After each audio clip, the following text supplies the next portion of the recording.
Hello नमस्कार, मी शारदा. तुमचं सर्वांचं खूप खूप स्वागत आहे शारदा मराठी व्लॉगमध्ये. माझ्या सर्व ताई दादा मैत्रिणींना गुड मॉर्निंग. श्री स्वामी समर्थ. सकाळची वेळ आहे. हा व्हिडिओ आहे घटस्थापनेच्या दिवशीचा. तर सर्व ताई दादा मैत्रिणींना नवरात्रीच्या खूप खूप शुभेच्छा. तर रात्री ना घट पाण्यामध्ये भिजत ठेवला होता आणि हे धन पण भिजत ठेवले होते. तर आता आहे ना धनामधलं पाणी सर्व काही ह्या जाळीमध्ये काढून घेणार आहे आणि घट पण बाहेर काढून ठेवणार आहे पाण्यामधून. घटस्थापनेच्या दिवशीचा व्हिडिओ आहे, पण व्हिडिओ काय अपलोड करायला वेळच नाही मिळाला, तर तो व्हिडिओ मी आज अपलोड करते. नक्कीच बघा शेवटपर्यंत आणि व्हिडिओ आवडला तर चॅनलला सबस्क्राईब करा.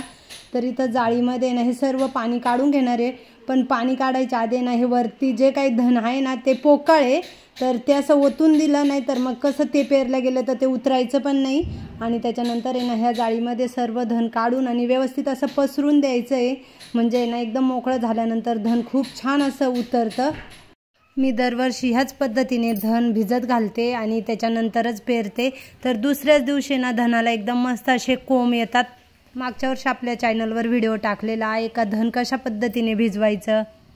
आपला घट उतरून येतो तर त्या उतरलेल्या धनाचं काय करायचं तो पण व्हिडिओ आपल्या चॅनलवर आहे, तर नक्कीच बघा. तर इथे बघा आज घटस्थापना होते, तर सकाळी मी एकदम लवकर उठले होते. 4:30 पावणे 5लाच उठले होते. त्याच्यानंतर सर्व काही कामं आवरायला घेतले. कसं काळजी असते का आज सण सुरू झाला आहे किंवा एखादा कार्यक्रम आहे किंवा काहीतरी घरामध्ये असलं ना का बरोबर त्या काळजीनेच आपण सर्व काही व्यवस्थित आणि नियोजन पद्धतीने करतो.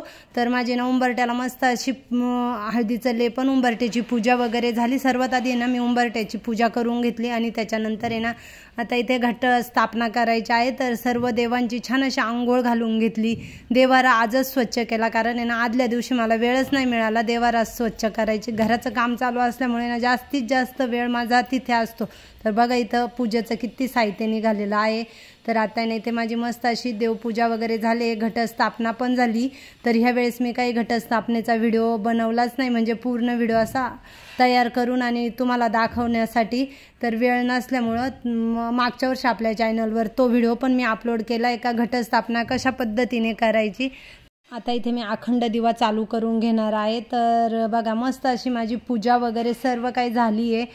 अखंड दिवा प्रज्वलित करून घेते. 9 दिवस दिव्याची काळजी घ्यायची. तेल टाकायचं दिव्यामध्ये, वात आपली व्यवस्थित चालू आहे का ते बघायचं, वात वरती करायची आणि वात वरती करताना बोटांनी करायची नाही. तर एखादी तुमच्याकडे काडी वगैरे असली, माचीसची काडी, तर त्या काडीने वरती करायची किंवा अगरबत्तीची काडी असेल ना तर त्याच्याने वरती करायची. इथे छान अशी माझी पूजा वगैरे झाली आहे. घटाची पूजा झाली, घटस्थापना करून झाली. आता इथे धूप दीप दाखवून घेते आणि मला पण नवरात्राचे 9 दिवसाचे उपवास असतात. ज्या ताईंनी घटाची स्थापना केली असेल त्या ताईंनी ज्या ठिकाणी तुम्ही घट मांडला असेल देवाऱ्याजवळ म्हणा किंवा जिथं कुठं घरामध्ये तर खिडकी असेल तर ती खिडकी उघडीच ठेवायची, खिडकी बंद ठेवायची नाही, कारण धनाला बाहेरची हवा पण लागली पाहिजे, नाही तर आपलं धन आहे ना हे पिवळं उतरतं, हिरवगार उतरत नाही. त्याच्यामुळे ही एक काळजी घ्यायची. सतत त्या रूमच्या खिडक्या दरवाजा बंद ठेवायच्या नाही. तुम्ही फॅन चालू करू नका, पण खिडकी दरवाजा हा उघडाच ठेवा आणि दिव्यावरती पण लक्ष ठेवा. धनाला दररोज पाणी घालायची गरज नाही, 2-3 दिवस मिळून पाणी घालायची. फक्त जो आपला घट आहे ना त्याच्यामध्येच पाणी टाकायचं. तर मी उद्याच्या व्हिडिओमध्ये तुम्हाला दाखवील का घटाला कशा पद्धतीने पाणी घालायचं. तर बघा इथं मस्त अशी माझी छान देवपूजा झाली आहे. त्याच्यानंतर घटाची पण स्थापना करून झाली.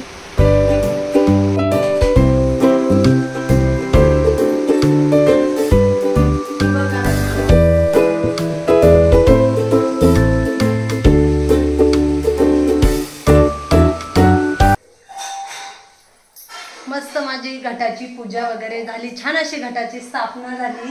बघा देव्याई वगैरे सर्व देव वगैरे स्वच्छ केले. आजच केले होते, काल तर मला वेळच नाही मिळाला. काल पूर्ण दिवस कामामध्येच गेला, दुसरे काम घराचं काम चालू असल्यामुळे ते. तर आज देवारा वगैरे लिक्विडने छान असा स्वच्छ केला. देव छान असे देवांची आंघोळ घातली आणि अशी घटस्थापना केली. तर नक्कीच कमेंटमध्ये सांगा. मला जो काचेचा दिवा आहे ना तो घ्यायचा होता, पण मला काही नाशिकला जायला वेळच नाही मिळाला. आता जेव्हा कधी मी नाशिकला गेले का तो दिवा 100% घेऊन येणार. मला खूप तो दिवा आवडेल, पण मी नाशिकवरूनच घेणार आहे. भांड्यांच्या दुकानामध्ये पण तो दिवा मिळेल, घ्यायचा आहे. आणि बघा मस्त अशी माझी पूजा वगैरे झाली, खूप छान वाटतंय. आज मी सकाळपासून काहीही खाल्लेलं नाही, फक्त सकाळी चहा घेतला आहे आणि झोपातून उठल्यानंतर आंघोळ वगैरे झाली तर अर्धा ग्लास पाणी आणि 1 कप चहा घेतलाय त्याच्यावरतीच अजूनपर्यंत आहे।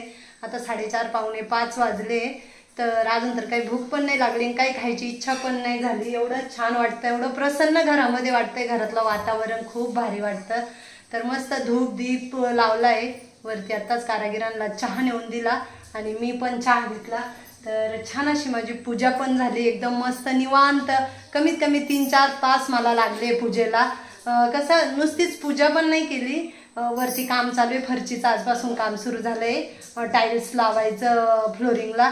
तर मग वरती काही कामं बघा, वरती जा खाली या, असं करून 3-4 तास लागले मला देवपूजेला, पण खूप छान वाटू राहिलं। तर चला आता घटस्थापनेची तर पूजा झाली। किचनवर बघा घासलेले किती भांडे आहेत, तर हे सर्व काही भांडे लावून देते। आत्ताच कारागिरांना चहा दिला, मी पण चहा घेतला आणि हे सर्व घासलेले भांडे लावून देते। फरची वगैरे सर्व काही स्वच्छ पुसून झाली आहे। आज सफेद कलर असल्यामुळे मी ही सफेद कलरची साडी नेसले, तर माझ्याकडे ना ही एक सफेद कलरची साडी आहे आणि एक तिरंगा साडी आहे। तर दोनच साड्या, पण मला अशी साधी सिंपल एक साडी घ्यायची आहे, पण कधी योगच नाही येते। नाशिकला गेलं का सर्व काही येतं, घेता सगळंच घेते। अशी सफेद कलरची साडी आणि तिच्यावर थोडीफार अशी डिझाईन घ्यायची आहे, पण आता नक्कीच नाशिकला गेले का घेईल। सगळ्याच कलरच्या साड्या घेते, पण सफेद कलरच्या साडीचं लक्षातच येत नाही। हा माझ्याकडे आहे पंचधातूचा तांब्या, खूप जड आहे देवाऱ्यामध्ये। याच्यावरती मी घट मांडलेला असतो, जो मंगल कलश आहे ना तो मांडलेला असतो, तर खूप हेवी आणि जड आहे, काशीवरून आणलेला हा तांब्या आहे। खूपच लहान व्हिडिओ झालाय, पण नक्कीच बघा। व्हिडिओ आवडला तर लाईक शेअर, चॅनलला सबस्क्राईब करा। लवकरच नवीन व्हिडिओ घेऊन येईल, तोपर्यंत सर्वांना श्री स्वामी समर्थ।